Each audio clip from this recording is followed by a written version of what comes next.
This reminds me of a story from quite a few years ago. So I remember was part of this women's group, can't remember which one, and there was a woman, she was in her mid-50s and she was having a rant. She had completely had it up to here with people from our community, and recently this white man was giving her a lot of attention, was promising to take her out, spoil her, love her, that sort of thing, take her on holidays.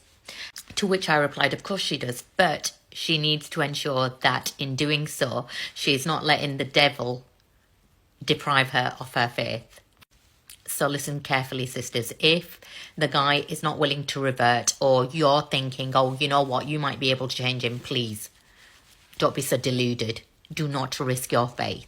Because in the Quran Majid, it actually says that even though Allah Pak has created many tribes and different nations so that we all get to know one another, the idea is that we come together in harmony and, increase our deen. Marriage is all about completing your deen. So if the guy is not part of your faith, how are you going to complete your deen? If anything, you are actually leaving your deen.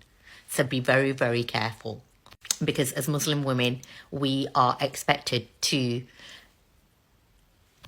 give birth and raise Muslims. Now, if you haven't got your foundation and your beliefs right in the first place, how are you going to do that? In effect, you've left Islam. So be very, very, very careful.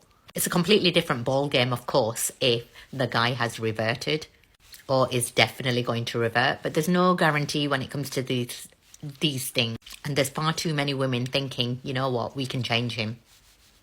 We can't even change our own. Never mind anybody else. So please do not be offended, sisters. Just be very, very mindful. Maybe that's an idea up there. Look outside your culture.